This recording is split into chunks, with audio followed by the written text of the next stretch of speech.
स्वागत आहे तुमचं आजच्या मिनी ब्लॉगमध्ये. मी आलेली होती बाहेर आंबे घ्यायला, कारण आज आम्हाला खायचा होता आंब्याचा रस. बाहेर बघते तर का बेमोसम बरसात सुरू झालेली. पाऊस काही थांबायचा नाव घेणं थोडा कमी झाला म्हणून मी लगेच घरी आली.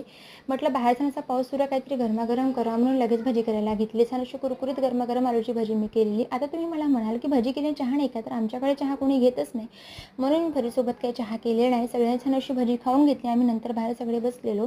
तर मला आज याने सानवीचे कपडे घालून मागितले, कारण तिला सानवीचे कपडे घालायला, सानवीची चप्पल घालायला फार आवडतं. आमच्याकडे 2 दिवसापासून पाण्याची खूप टंचाई आहे, म्हणून आम्हाला पाण्याची कॅन बोलवावी लागली. म्हटलं आता पावसाळा सुरू झालेला आहे, घरी काहीतरी वेगवेगळे नवनवीन झाडे आणायला हवी. तशी आमच्याकडे भरपूरसे असे झाड आहेतच, जसे जास्वंद, वेगवेगळ्या फुलांचे झाड, प्राजक्ताचं झाड, अशोकाचं झाड, असे भरपूरशी चाफा, चमेली भरपूर झाड आमच्याकडे आहेत. बट काहीतरी नवनवीन निरनिराळे झाड आणायला हवं अशी माझी इच्छा आहे. आंबे आणलेलेच होते, आंब्याचा रस मी करून घेतलेला.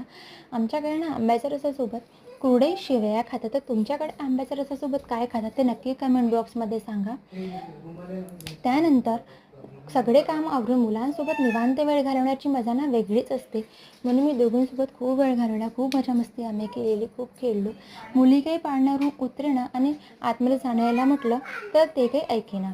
दोघींनाही मी उतरवून घेतलं, आतमध्ये घेतलं. तर आमच्या गृह कार्यालयातील प्रमुख अधिकारी आपल्या कामाला लागलेले. तिने स्वतःहून खुर्ची घेतलेली आणि दादाची कडी आज मी लावणार असा तिचा दृढ निश्चय होता, आणि तो तिने करून दाखवला सुद्धा. तर आजचा मिनी ब्लॉग तुम्हाला कसा वाटला तो नक्की मला कमेंट बॉक्समध्ये सांगा. आवडल्यास लाईक, शेअर आणि सबस्क्राईब करायला सुद्धा विसरू नका. Thank you so much.